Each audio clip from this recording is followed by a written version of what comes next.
بەڕێزان السلام علیکم وەڕەحمەت الله وبەرەکاتوه. پێخۆشحاڵ بووم کە جارێکی تر بە دیداری ئەوەی بەڕێز و خۆشەویست شاد بوومەوە لە بەرنامەی پێشبڕکێی زانستی. لە ئەم شەوماندا میوانداری برایانی کەرکووکمان کردووە، هەڵبەتە هەردوو گروپەکە جاری پێشووتر براوە بوون، ئێستا بەرامبەر یەک پرسیاران ئاراستە دەکرێت بە ئیزنی خوای گەورە و گروپەکانی ئەم شەومان گروپی ئەلف و گروپی با دەبێت. لە برایانی گروپی ئەلفەوە دەست پێ دەکەم و پێمان خۆشە کە خۆیانمان پێ بناسێنن. من هەرێم عەبدوسەمەد لە شاری کەرکووکەوە خۆشحاڵم بۆ جاری دووەم لەم بەرنامەیە بەشدارە بین. هەندریان ناسح. هاوڕێ عادل ئەحمەد خەڵکی شاری کەرکووک. بەڵێ کاکە هاوڕێ بەخێرمە سەر سەرچامان. برایانی گروپی با ئەحمەد ناجی لە شاری کەرکووکەوە. بەڵێ کاکە ئەحمەد لە شاری کەرکووکەوە ئومێد واحد. بەڵێ کاکە ئومێد بە هەمان شێوە لە شاری کەرکووکەوە کامەران تەها. بەڵێ کاکە کامەران بەخێربێن سەرچاومان.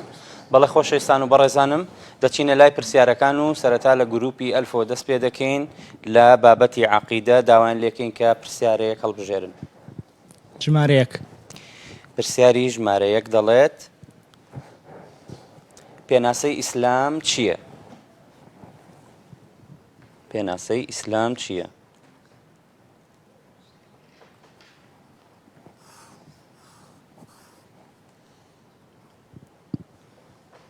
الاستسلام لله وحده والانقياد له بالطاعة.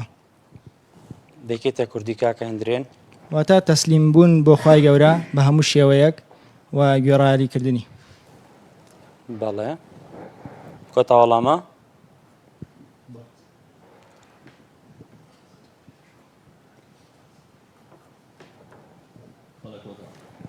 وەڵامەکەتان تەواوە. ئیسلام واتە تەسلیم بوون بۆ خوای پەروەردگار و ملکەچی فەرمانەکانی خوای پەروەردگار بیت بەو شێوازەی کە فەرمانی پێی کردوین، ئێمە بەو شێوازە ملکەچی خوای پەروەردگار ببین. ئەوە ئیسلامە کە باسکرا. واتە بە کورتی ئیسلام چییە؟ ئیسلام واتە ملکەچ بوون بۆ فەرمانەکانی خوای پەروەردگار و دوورکەوتنەوە لە هەموو شرک و هاوبەشدانانێک بۆ خوای پەروەردگار. بەڵێ وەڵامەکە تەواو بوو، خاڵەکە شتان بۆ نووسرا. دەچینە لای برایانی گروپی با و داوایان لێکەین جگە لە ژمارەیەک پرسیارەیەک هەڵبژێرن. با ژمارە 5 بێ.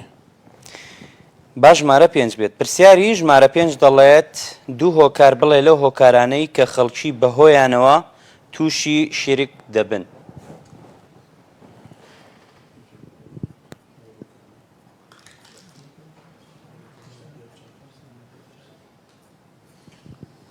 بەڵێ دوو هۆکار لەو هۆکارانی کە خەڵکی بەهۆی و تووشی شیرکە بن. یەکەم جار یەکەمیان غولوکردنە لە پیاوچاکان، چونکە لەگەڵ پەروەردگارە هانایان پێبن و داوایان لێکن. و هۆکاریشی تر ترسان لیان لە عینەن کاتە لیان ئەترسن کە تووشی زەرریان بکەن و زەرمەندن بەهۆی ئەوە ئەگەر پەنا بەخوای گەورە هەڵەیە سێشی خراپ بەرامبەریان دەرچێت. چیتر؟ کاتتان تەواو بووە، بەس چی ئیزافەیەک دێت؟ چونکە خاڵی دووەمت هەر دەچێتە ژێر خاڵی یەکەمەوە. خاڵی یەکەم بەشی مەحەبەت بووە، هۆکارێکە وای لێکا بەرەو شرکی ئەبە. هۆکاری دووەمیش ترسە. ئەڵێن غولو واتە زیادەڕەوی لە پیاوچاکان هەمووی ئەگرێتەوە، هەم لە خۆشەویستیە، هەم لە ترسانە، هەم لە هەموو شێوە لە جۆرەکانیەوە ئەچێتە ژێر یەک بەشێکەوە کە بەشی چییە؟ غولوکردن و زیادەڕەویە لە پیاوچاکان. باسی دوو هۆکارت کرد، چکە ئەم دوو هۆکارە هەردووچی بەشێکن لە عیبادەت، هەم خۆشەویستی عیبادەتە، هەم خەوفیش عیبادەتە. بەرحاڵ خاڵەکەتان بۆ نووسم، بەڵام هەردووشی قەناعەتم وایە کە هەردووشی هەر یەک خاڵە. هۆکاری تریش زۆرن لەو هۆکارانەی کە ئومەتانی پێشووتر و ئومەتی خۆشمان ئومەتی محەممەد صلی الله عليه وسلم هەندێکیان تووشی شرک بوونە پەنا بەخوای پەروەردگارێکێک لەوانە کە هۆکاری سەرەکیە جەهل و نەزانیە بە کتاب و بە سنت، بە قورئان و بە فەرمودەکانی پێغەمبەر صلی الله عليه وسلم. ئینسان کە جاهل بوو کە زانیاری تەواو و دروستی پێ نەبوو تووشی شرک دەبێ پەنا بەخوا. و خاڵێکی تر زیادەڕەویکردن لە پیاوچاکان و خاڵێکی تر ئەوەیە کە تەقلیدی کوێرانە، شوێنکەوتنی کەسانێکی تر کە بینیویانە ئینا وەجەدنا ئاباءنا عەلی ملة و ئینا عەلی ئاثارهم مهتدون یاخود مقتدون. ئێمە باوباپیرانمان بینیوە کە بە شێوازێک خواپەرستیان کردو، ئێمەش هەر شوێنی ئەوان کەوتوین. جا ئەوان لەسەر شیرک بوونە، ئەمانش هەر بەدوای ئەوانە بەهۆی تەقلیدی کوێرانەیانەوە تووشی شرک دەبن پەنا بەخوای پەروەردگار. هەر لە پرسیارەکانی عەقیدە بەردەوامی لەگەڵتانە بەڕێزانم دەچینەوە لای برایانی گروپی ئەلف داوایان لێکەین جگە لە ژمارەیەک و ژمارە 5 نەبێت پرسیارێک هەڵبژێرن. با ژمارە 2 بێ. پرسیاری ژمارە 2 دەڵێت جیاوازی نێوان تەفویضی ئەهلی سونە و تەفویضی ئەهلی بیدع چییە؟ لە چی بابەتێک؟ لە بابەتی ئەسما و صیفات.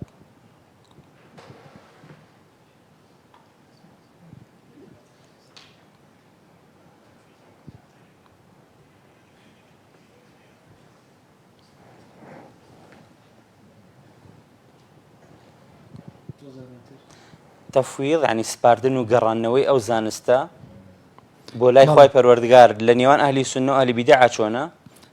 ئەهلی سونە ئیثباتێکەن بۆ خوای گەورە بەڵام کەیفیەتەکەی و تەمثیلی ناکەن. بەڵێم ئەوان تەفویضەکەیان نەفیە یعنی هەر بە یەکجاری نەفیەکەن بۆی ئەلێ ئەگەر ئیثباتی بکەین تەشبیهەکەین بە مەخلوقین بۆیە نەفیەکەن. کەواتە هەرچەندە کاتەکە تەواو بوو بەڵام نیوەی وەڵامەکەت وت لە کاتی ئەوەیە لە کاتی خۆتدا بەس پێم خۆشە زیاتر ڕوونیکەیتەوە بۆمان. ئەهلی سونە ئیثباتێکەن بەڵام بدون تەشبیه ولا تمثيل ولا تكييف. بەڵێ ئەهلی سونە بەڵێ بەڵێ ئەهلی بیدع ئەهلی بیدع تەفویضەکەیان نەفیەکەن یعنی بۆی نەکەونە ناو تەشبیهەوە بە گومانی خۆیان نەفیەکەن. چی نەفیەکەن؟ صفاتی خوای گەورە بۆ نمونە علووی لەسەر عەرش بۆ نمونە نزولی إلى السماء الدنيا. بەرحاڵ وەڵامەکە تقریبەن ئەتوانم بڵێم لە 160 تەواوە ئەو دواشی پێویستی بەڕوونکردنەوەی زیاترە خاڵەکەشم بۆتان نووسی بۆ ئەوەی ئێوە دڵگران نەبن. تەفویضی ئەهلی سونە تەفویض یعنی سپاردن و گەڕاندنەوەی ئەو زانیاریە بۆ لای خوای پەروەردگار. ئەهلی سونە کاتێک کە باسی صیفاتی خوای پەروەردگار دەکرێت ئیثباتی ئەو صیفەتە دەکەن بۆ خوای پەروەردگار بەڵام چۆنیەتیەکەی کەیفیەتەکەی تەفویض دەکەن و ئەیگەڕێننەوە بۆ لای خوای پەروەردگار دەڵێن خوای گەورە خۆی دەزانێت چۆنە. بەڵام ئەهلی بیدع هەم ماناکەشی و هەم چۆنیەتیەکەشی تەفویض دەکەن و ئەیگەڕێنەوە بۆ لای خوای گەورە بەمەش دەیانەوێت هەموو سیفاتەکانی خوای پەروەردگار پەک بخەن پەنا بە خوای پەروەردگار. بۆیە زانایان فەرموویانە خراپترینی گروپەکان ئەو گروپە گومڕانە ئەو گروپن کە پێیان ئەوترێت ئەلموفەویضە واتەوە ماناش و چۆنیەتیەکەشی ئەگەڕێنەوە بۆ لای خوای پەروەردگار. هەڵبەتە لە چۆنێتێکەیە ئەوە تەواوە کە چۆنێتی بگەڕێنەوە بەلای خوا بەڵام کە بڵێ ماناکەشێ گەڕێنەوە بەلای خوا کەواتە ئەمە کەس لە قورئان تێ نەگەیشتووە خوای پەروەردگار کە ئەو قورئانی ناردووە بۆمان کەس لێی تێ ناگاوە هیچ سوودێکی نەبوو بۆ مرۆڤایەتی بەڵکو قورئان زۆر زۆر واضحە و پێغەمبەری خوا صلی الله علیه وسلم و سەحابە و زانایان تەفسیریان کردووە بۆمان و ئێمە ئیمانمان پێوێتی و ئەو سیفاتانەشی کە هاتووی خوای پەروەردگارە ئیمانمان پێوێتی بەڵام چۆنێتێکەی خوای پەروەردگار خۆی دەزانێت. خۆشەویستانم دەچمەوە لای برایانی گروپی با داوایان لێکەم لە نێوان ژمارە 3 و ژمارە 4 پرسیارێک هەڵبژێرن. ژمارە 3 پرسیاری ژمارە 3 دەڵێت ئەم ئاەتە ليس كمثله شيء وهو السميع البصير وەڵامە بۆ دوو گروپی گومڕا کامانن؟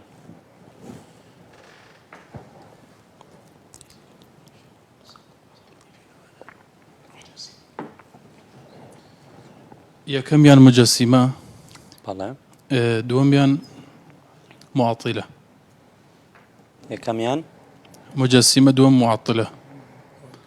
ڕوونکردنەوەی زیاترت لایەیان ليس كمثله شيء هیچ شتێ لە خوای پەروەردگار ناتی وهو السميع البصير بینەر و بیسەرە خوای پەروەردگار. بۆ ئەو دوو تاقمە گومڕایە وەڵامەکە تەواوە کاکە کامەران.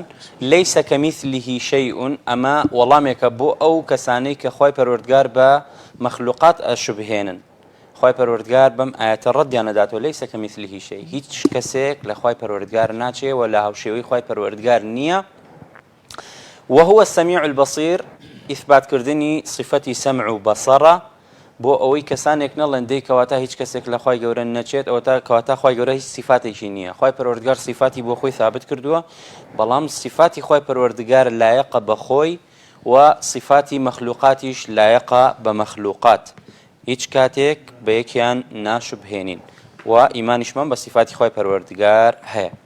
بەڕێزەکانم پرسیارەکانی بەشی عەقیدە تەواو بوون دەچینە لای بەشی فقه و لە برایانی گروپی ئەلفۆ دەست پێ دەکەین. ژمارە 2 پرسیاری ژمارە 2 بەڵێ پرسیاری ژمارە 2 دەڵێت کاکە هاوڕێ یەکێک لەو بەشانەی کە زەکاتیان پێدەشێت بەشی وەفی الرقابە مانای چییە؟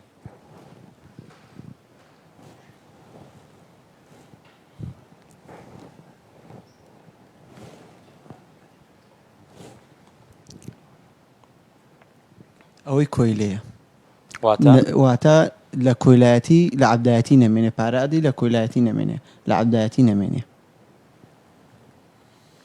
کۆیلە وەفی الرقاب واتە کۆیلە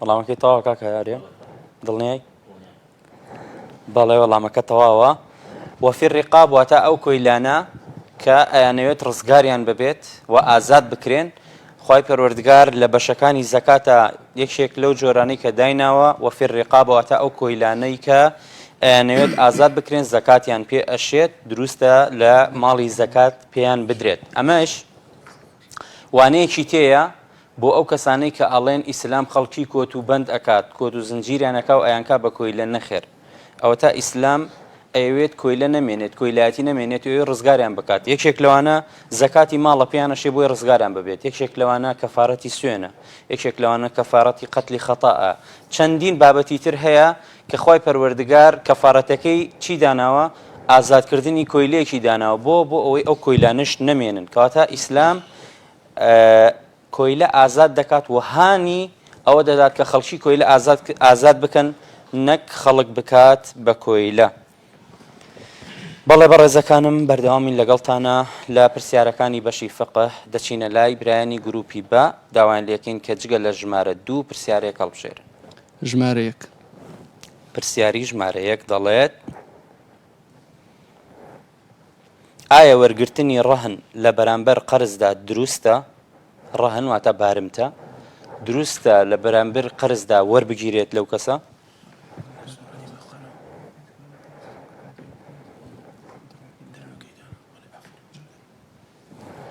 بەڵێ دروستە بەڵگەشە سەر کە کاتە پێغەمبەر صلی الله علیه و سلم کە کاتی وەفاتی کرد دراگەی بەڕەهنێ لای کابرایەکی یەهودی بوو لە باتی قەرز کەوتا وەڵامتانە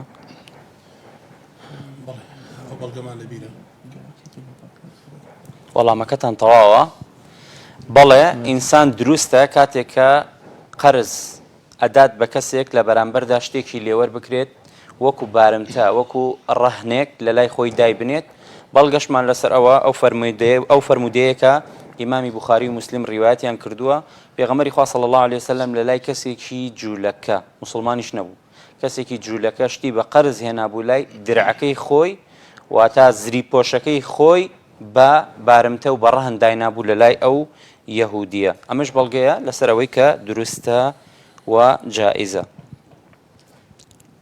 و ئایا ئەو ڕەهنە کە لە لای ئەو کەسەدا ئەنرێت کە تۆ قەرزت لا کردووە دروستە بەکاری بێتن یاخود بەکاری نێنێت بابەتەکە تەفسیلی زۆری تێدایە نامەوێت لە کاتی بەرنامەکە بەرم چونکە کات دەرفەتمان نادات هەر لە پرسیارەکانی فقه داوا لە برایانی گروپی ئەلف دەکەم لە ژمارە 3 تا ژمارە 5 پرسیارەیە هەڵبژێرن با ژمارە 5 بێ با ژمارە 5 بێت پرسیاری ژمارە 5 باسی خواردنە ئەڵێت ئایا خواردنی گۆشتی ئەسب دروستە یاخود نا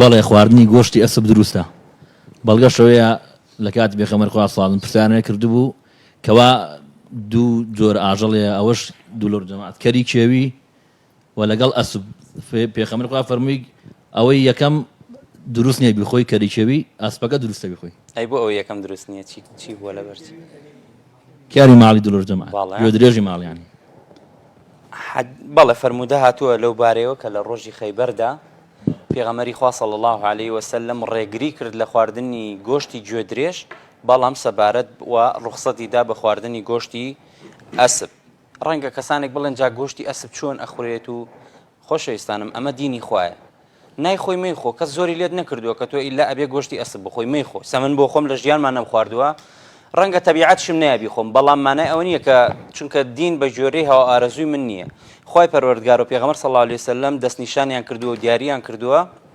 چی حەڵاڵە و چی حرامە و مەرجیش نییە تۆ هەر شتێک حەڵاڵ بوو ئیلا واجب بێ لەسەرت بیخۆی نەخێر بۆت هەیە نەیخۆی بەڵام ئەگەر هاتوو کەسێک خواردی ئایا کارەکەی دروستە یاخود دروست نییە دروستە و ئاساییە فەرمودەی لەسەر هاتووە فەرمودەکەش لە بوخاری موسلمدایە بەڵێ بەڕێزەکانم دەچینە لای برایانی گروپی بە داوان لێکەین لە نێوان ژمارە 3 و 4 پرسیارەیە هەڵبژێرن ژمارە 4 پرسیاری ژمارە 4 دەڵێت ئایا دروستە بۆ ئافرەتان نوێژ لەسەر جەنازە بکەن یاخود دروست نییە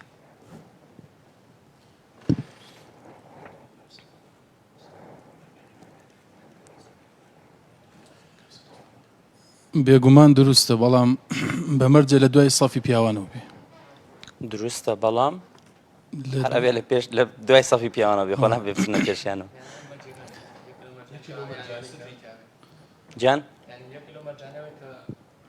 یەک لەو مەرجانەوەی کە ستری تابێت کە ئافرەت بە چاو پیاو نەکەوێت ینی ئەوەیە کە لە مەرجەکانێتی بەڵێ وەڵامەکەت تەواوە چکە باسی بەڵگەشت نەکراوە خاڵەکەشتان بۆ نووسرا زیاتر لە ئەم پرسیارە مەبەست لە هێنانەوەی ئەم پرسیارە چییە ئەوەیە کە خەڵکی وا نەزانن کە نوێژی جەنازە تایبەتە بە پیاوان نوێژی جەنازە ئەجر و پاداشتێکی زۆری هەیە هەر کەسێک نوێژ لەسەر جەنازەی موسڵمانێک بکە خۆی پەروەردگار بە ئەندازەی قیڕاتێک شێوێکی گەورە ئەجر و پاداشتی بۆ نووسێت ئافرەتانیش بۆیان هەیە لەم خێرەدا بەشدار ببن و نوێژ لەسەر جەنازە بکەن و ئەگەر لە ماڵەوە بکرێت ئاساییە ئەگەر نەیانتوانی لە ماڵەوە نوێژ لەسەر ئەو جەنازەیە بکەن لەگەڵی بچن بۆ مزگەوت کە شوێن هەبێت تایبەت بێت بە ئافرەتان یاخود لە پشتی ڕیزی پیاوانەوە ڕیز ببەسن و نوێژی لەسەر بکەن جائیزە و دروستە و ئەوانیش بەشدار دەبن لەو ئەجر و پاداشتە گەورەیە بەڕێزەکانم پرسیارەکانی بەشی فقهیش تەواو بوو دەچینە لای بەشی تەفسیر و علومی قورئان داواکەین لە برانی گروپی ئەلف کە پرسیارێک هەڵبژێرن با ژمارە 2 بێ با ژمارە 2 بێت پرسیاری ژمارە 2 دەڵێت مەبەست لەم دوو ئاەتە چییە كأنهم حمر مستنفرة فرت من قسورة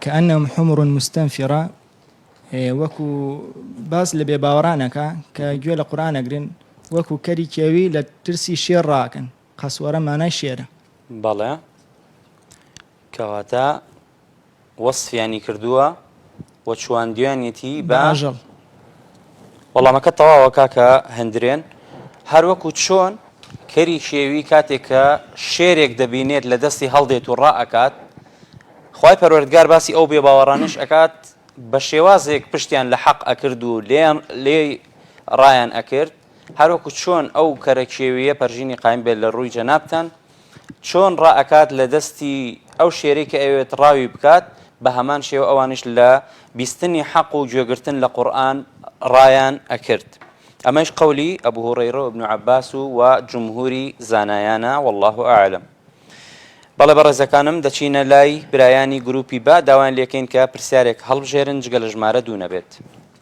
ژمارە 5 پرسیاری ژمارە 5 دەڵێت تەفسیری ئاەتێکە دەڵێت مانای ئەم ئاەتە یاخود ئەم ئاەتە مانای چییە ويمنعون الماعون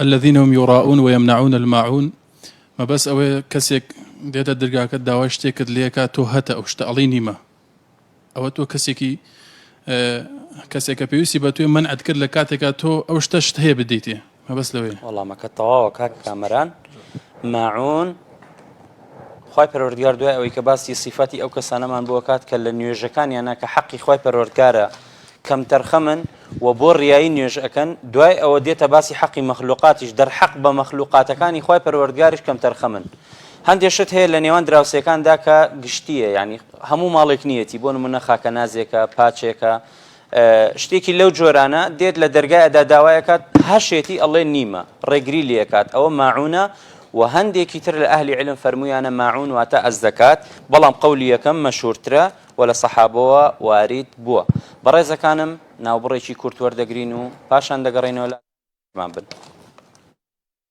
أبلغكم رسالات ربي وأنا لكم ناصح أمين فليحذر الذين يخالفون عن أمره أن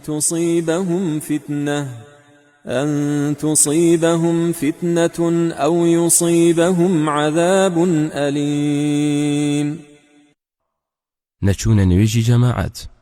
زۆرێک لە زانایان فتوایان داوە کە نوێژی جەماعەت لە مزگەوت لەسەر پیاوان واجبە و وازهێنان لی تاوانە بە بەڵگەی ئەوەی پیاوێکی نابینە لە سەردەمی پێغەمبەری خوا صلى الله عليه وسلم داوای ڕوخسەتی لە پێغەمبەری خوا صلى الله عليه وسلم کرد بۆ ئەوەی نێت بۆ نوێژی جەماعەت لە مزگەوت، چونکە کەس نەبوو دەستی بگرێت و بیهێنێت بۆ مزگەوت. بەڵام پێغەمبەری خوا صلى الله عليه وسلم پێی فەرموو: ئایا گوێبیستی بانگ دەبیت؟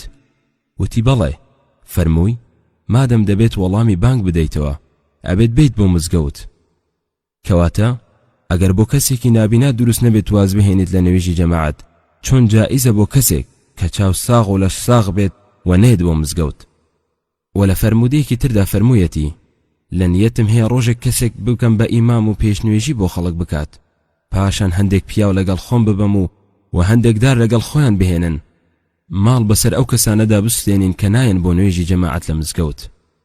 زانایان دەڵێن ئەگەر نوێژی جەماعەت واجب نەبێت، چۆن پێغەمبەری خوا صلی الله عليه وسلم ئاوە هەڕەشەی ماڵ سوتاندن بەسەریان دەکات؟ و زۆر بەڵگەی تریش هەیە، بەڵام ئەم دوو بەڵگەیە بەسە ئەگەر کەسێک ملکەش بێت بۆ حەق. أبلغكم رسالات ربي وأنا لكم ناصح أمين.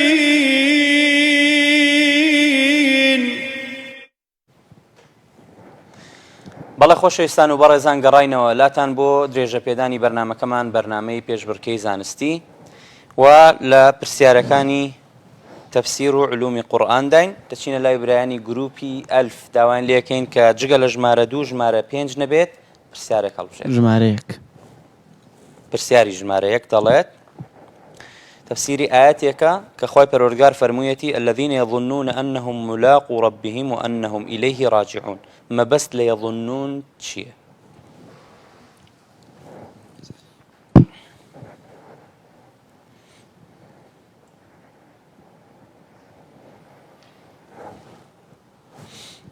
بواتای یقین دی بواتای یقین دی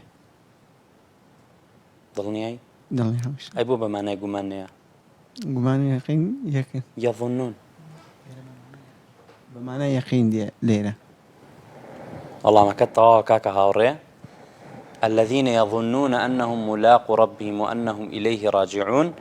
لێرا کەدا ئەم ئاەتە لە ئەڵلقەیەکی پێشووتریشدا باسی وشەی ظەنەمان کرد لە قوڕانی پیرۆزدا کە بە دوومان ناتێ. هەندێک جار بە مانای یەقین دێت دڵنیایی و هەندێک جاریش بە مانای شەک و گومان دێت. جا لەم ئاەتە پیرۆزەدا کە الذين يظنون يعني الذين ئەوانەی کە یەقینیان هەیە کە دەگەن بە دیداری خوای پەروەردگار. بە چی جایان کەینەوە لە یەک ڕیسالەیەک هەیە کە والله ئەعلەم لە ماستەریان دکتۆرایان نووسراوەتەوە لەو بوارەیە، ناوی نووسەرەکەم لە یاد نییە ئێستا، باس لەم وشەیە ئەکات وشەی ظەنە لە قورئانە گەیشتووە بۆ نەتیجەی کە هەر وشەیەک وشەی ظەنە کە لە دوایەوە ئەنەهات ئەنەکەی مشەدەد بوو بە مانای یەقین دێت. سێرکن لێرە الذين يظنون أنهم ئەنەکەی دوای مشەدەدە کەواتە بە مانای یەقین دێت. ئەگەر ئەنەکەی دوای ساکن بوو بە مانای شەک و گومان دێت. بەڵێ بەڕێزەکانم دەچینە لای برایانی گروپی با داوان لێکەین لە نێوان ژمارە 3 و ژمارە 4دا پرسیارەیەک هەڵبژێرن. با ژمارە 4 بێ. با ژمارە 4 بێ. پرسیاری ژمارە 4 دەڵێت کاکە ئومید ئەم ئاەتە مانای چییە؟ وتأكلون التراث أكلا لما.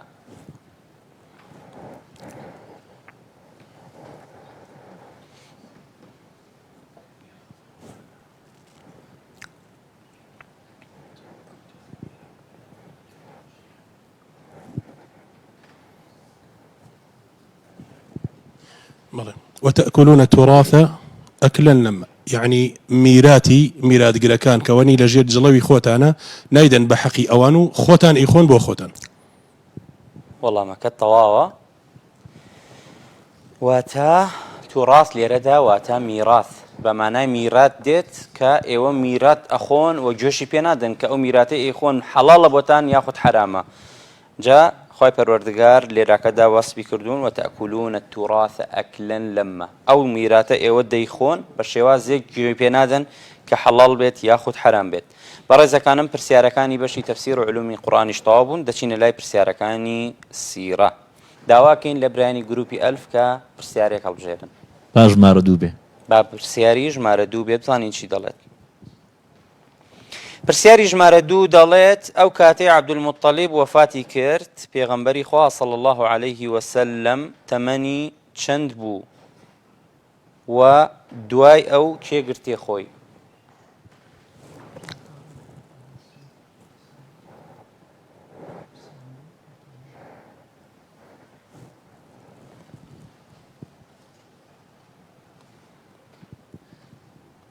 بەڵێ کاتێک کە ئەبوو تاالب وەفاتی کرد عەبدولموطەلیب وەفاتی کرد پێغەمبەری خوا صلی الله علیه وسلم تەمەنی هەر ساڵ بوو و مامی ئەبوو تاالب گردی خۆی مامی ئەبوو تاالب گرتێ خۆی وەڵامەکەتان تەواوە کاتێکە باپیری پێغەمبەری خوا صلی الله عليه وسلم وەفاتی کرد تەمەنی پێغەمبەری خوا صلی الله عليه وسلم تەنها 8 ساڵ بوو دوای ئەوەی ئەو وەفاتی کرد مامی ئەبوو تاالب کە ئەکاتە باوکی جەعفەر و باوکی عەلی ڕزای خۆیان لێبێت ئەو پێغەمبەری خوا صلی الله عليه وسلم گرتە خۆی و بەخێوی کرد بەڵێ دەچینە لای برایانی گروپی با داوایان لێکەین جگە لە ژمارە دوو پرسیارەیەک هەڵبژێرن با ژمارەیەک بێ پرسیاری ژمارەیەک باسی حکمت دەکات دەڵێ حکمت چییە لەوەی پێغەمبەری خوا صلی الله عليه وسلم بە هەتیوی گەورە بوو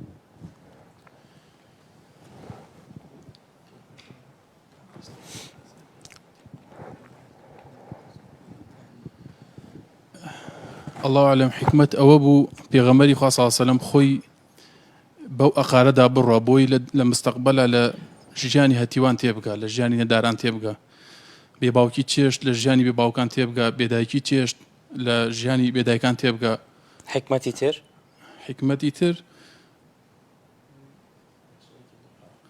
ألم يجدك يتيما فآوى جدك الضال فهدى کاتەکەتان تەواو بوو یەکێکتان لە خاڵەکان باس کرد دەستت خۆش بێ خاڵی تر زۆرە یەکێک لەوانە ئەوەیە کە بۆەوەی بێباوەڕان دوژمنانی دینی ئیسلام وا گومان نەخەنە دڵ خەڵکەوە کە ئەم منداڵە هەر لە منداڵیەوە باوباپیری مهەیەیان کرد و ئامادەیان کردو بوو بۆ ئەوەی دەسەڵاتداری بگرێتە دەست نەخێر هەر لە منداڵیەوە بە هەتیوی گەورە دەبێت سەڵات و سەلامی خوای لێبێ و هەروەها ئومێدێکیشە بۆ ئەو منداڵانەی کە بە بێباوکی گەورە ئەبن بۆ ئەوی وا نەزانن کە باوکیان مرد ئیتر دنیایان لە دەست دەچێت ئیتر شکۆمەندی بە دەست ناهێنن نەخێر ئەوە پێشەوامان محەممەد صلی الله عليه وسلم بە هەتیوی گەورە دەبێتە سەروەری هەموو جیهان و پێویستە لەسەر منداڵێک ئەگەر هاتوو هەوڵیدا بێئومێد نەبێت لەوەی کە ئەوەی لە مێشکیدایە بەدەستی بهێنێت ئەوش بەچی دەبێت بە هەوڵدان دەبێت بە داواکردنی یارمەتی دەبێت لە خوای پەروەردگار لە پرسیارەکانی سیرە بەردەوامین و دەچینە لای برایانی گروپی ئەلف داوان لێکن لە ژمارە 3 تا 5 پرسیارێک هەڵبژێرن با ژمارە 4 بێ پرسیاری ژمارە 4 دەڵێت باسی 3 تایبەتمەندی دایکە خەدیجە بکە کە جای دەکاتەوە لە خێزانەکانی تر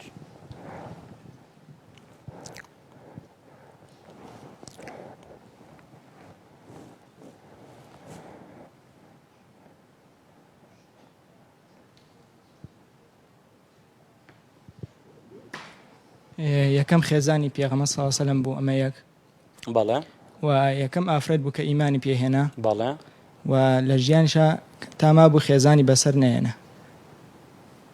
بەڵێ ئەمە سێ و مناڵشی لێ هەبوو یەکی کە پێغەمبەر صلی الله علیه و سلم باسی خۆشەویستی خەدیجە کە ئەلێ ئەو ئافرەتێ مناڵم لێ هەبوو وەڵامەکان تەواوە دەستت خۆش بێ و خاڵێکی تریش لە هەمووی گرنگتر ئەوەیە کە خوای پەروەردگار لە سەروی عەرشەوە سەلامی بۆ ئەنێرێت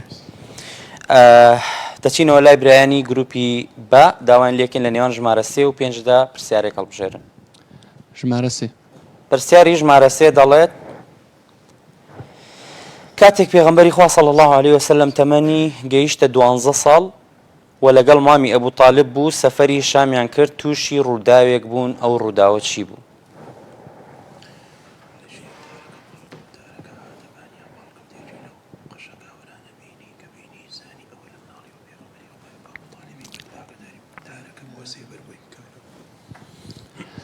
ئەو کە پێغەمبەری خوا صلی الله علیه وسلم کە کاتێ ڕۆشنە سەفەرەکە لە ژێری دارێکە پشویاندا کە ئەو دارە هاتە بانسەری وەک سێبەرێکی بۆ کرد ئەو بوو قەشەیەک لێ بینی بەوە زانی کە من نیشانەی پێغەمبەرەتی لەسەر و کە من پێغەمبەرم.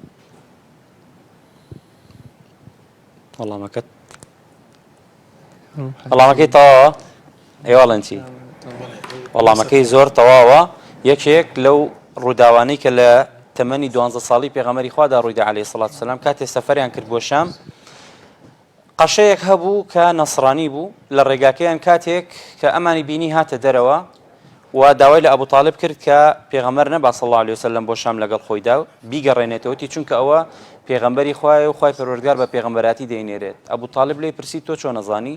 وتی هیچ دارێک و بەردێکم نەبینی ئیلا سوژدەیان بۆی برد و ئەمە بۆ هیچ کەسێک ڕوو نادا ئیلا بۆ پێغەمبەران نەبێت عەلەیهی سەڵات وسەلام. بۆیە مەیبن بۆ ئەوێ چونکە کە جوولەکەکانی ئەوێ بزانن بەمە ئەوە ئەزیەتی دەدەن و ڕەنگە بشی کوژن. ئەمە ئەو ڕووداوە بوو کە ڕوویدا. دەچینە لای پرسیارەکانی فەرموودە و زانستی فەرموودە و داواکەین لە برایانی گروپی ئەلف کە پرسیارێک هەڵبژێرن. باش ژمارەیەک بێ.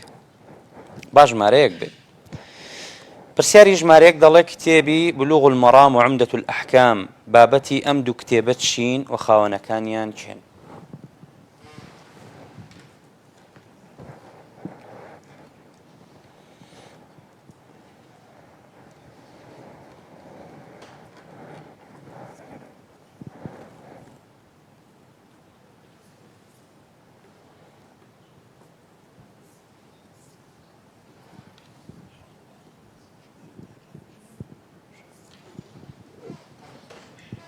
تأكيد نين بس والله أعلم هي شيخ ابن عثيمين رحمه الله وباسي فقهها هي شيخ ابن عثيمين رحمه الله. هي عمدة الأحكام من هي ابن حجر رحمة خوي پروردگاری لێبێت کە حەدیثەکانیشی ببورن. بلوغ المرام هي ابن حجر کە باسی فرمودەکانی ئەحکام دەکات يعني حلال و حرامی دەکات و عمدة الأحكامش هي عبد الغني المقدسية رحمتي خوي پروردگاری لێبێت. هەردوو کتێبەکە باس لە حرام و حەڵال دەکەن ئەحادیث الأحكام. وتمان فرموودە هەیە باسی تەرغیب و تەرهیب دەکات و فرموودەشمان هەیە باسی ئەحکام دەکات باسی حەڵاڵی و حرامی دەکات. دەچینە لای برایانی گروپی با داوان لێکن لە ژمارە 2 تا ژمارە 5 پرسیارێک هەڵبژێرن. با ژمارە 5 بێت. با ژمارە 5 بێت. پرسیاری ژمارە 5 دەڵێت ئەم فرموودەیە تەواو بکە. كل أمتي يدخلون الجنة إلا من تەواوی بکە.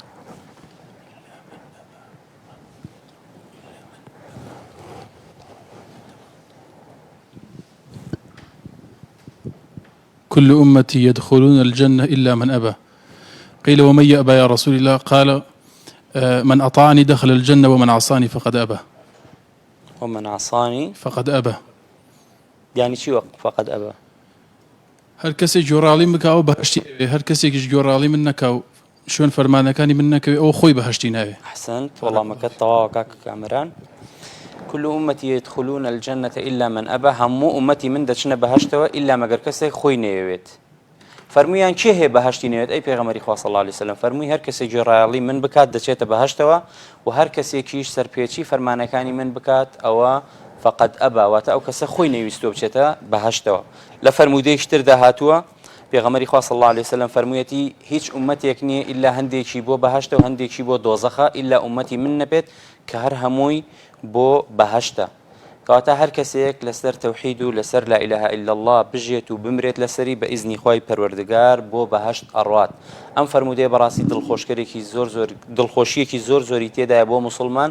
ئەوش ئەوەیە کە تۆ لەسەر تەوحید و یەکخواپەرستی بژیت و بمریت لەسەری ئەو بە ئیزنی خوای پەروەردگار بۆ بەهشت ڕۆی ئەگەر تاوانباریش بیت. بەڵێ بەڕێزەکانم دەچینەوە لای برایانی گروپی ئەلف و داوان لێکین لە ژمارە 2 تا ژمارە 4 پرسیارەیەک هەڵبژێرن. 2 4 لە ژمارە 2 تا ژمارە 4 2 3 4 3 پرسیاری ژمارە 3 دەڵێت دەستەواژەی المخەضڕەمون بۆچی جۆرە کەسانێک بەکار هاتووە؟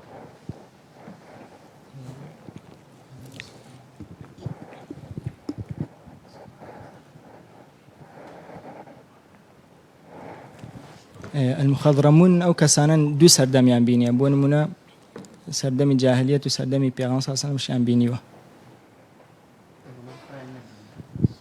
ئەو کەسانن کەوا بە پێغەمبەری خوا صلی الله علیه و سلم لەو سەردەمەیە ژیاون بەس بەڵام پێغەمبەری خۆیان نەبینی بە دیداری شاد نەبوونەوە. وەڵامەکەت زۆر تەواوە کاکە هەریەم. بەڵێ مخەضڕەم کە زانایان باسییان کردووە لەوانە ئیبن سەلاح ڕەحمەتی خوای لێبێت باسی کردووە. مخەضڕەم چێ؟ ئەو کەسەیە کە سەردەمی نەزانی و جەهالەت واتە پێش ئیسلامی بینیوە و سەردەمی ئیسلامیشی بینیوە بەڵام بە خزمەتی پێغەمبەری خوا نەگەیشتووە عەلەیهی سەڵات وەسەلام بە حیسابی کەسی تابعی بۆ ئەکرێت. ئەم کەسە پێوترێت مخەضڕەم و ئیمامی موسلم ژماردویانێتی کە والله ئەعلەم 20 کەسن یەکێک لەوانە وسی قەڕەنیە کە لە فەرمودەی صحیحدا هاتووە بەهۆی دایکیەوە نەیتوانی بچێتە خزمەتی پێغەمبەری خوا صلی الله علیه وسلم بە تابعی دەژمێردرێت چکە نەیبینی بوو. بەڵێ کۆتا پرسیاری بەرنامەکەمان خۆشەویستان و بەڕێزانم دەچینە لای برایانی گروپی بە داوایان لێکین لە نێوان ژمارە 2 و ژمارە 4دا پرسیارێک هەڵبژێن. ژمارە 2 ژمارە 2 پرسیاری ژمارە 2 دەڵێت کێ زۆرترین فەرمودەی گێڕاوەتەوە بۆمان لە سەحابیات واتە لە ئافرەتان؟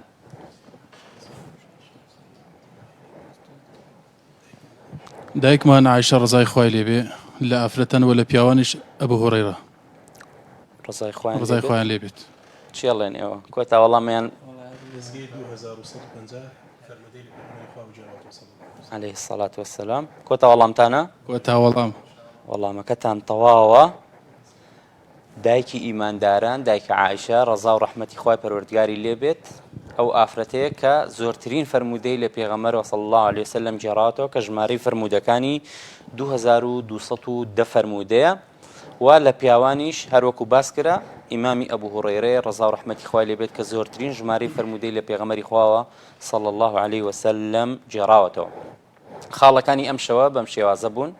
برایانی گروپی بە 10 خاڵیان هەبوو و برایانی گروپی ئەلیف 9 خاڵیان هەبوو بە ئومێدی ئەوەی کە هەمومان سوودمان لە پرسیار و وەڵامەکان وەرگرت بێت و بەشداریکردنتان لێرەکە مایەی ڕێزە خوای گەورە ئەجر و پاداشتان بنووسێتەوە. خۆشەویستان و بەڕێزانم بارەکە الله فیکم. خۆشەویستان و بەڕێزانم سوپاسی ئەوەی بەڕێز دەکەم کە تا ئێستا بینەری بەرنامەکەمان بوون و سوپاسی برایانم دەکەم لە بەشی کۆنتڕۆڵ دووبارە سوپاسی ئەوەی بەڕێز و خۆشەویست دەکەم کە ئەرکتان کێشا و ماندوو بوون لێرە ئامادە بوون لە ستۆدیۆ. بارك الله فيكم تا ئەڵقەیەکی نوێ سپاردەی خوای پەروەردگار بن. والسلام عليكم ورحمة الله وبركاته. أبلغكم رسالات ربي وأنا لكم ناصح أمين.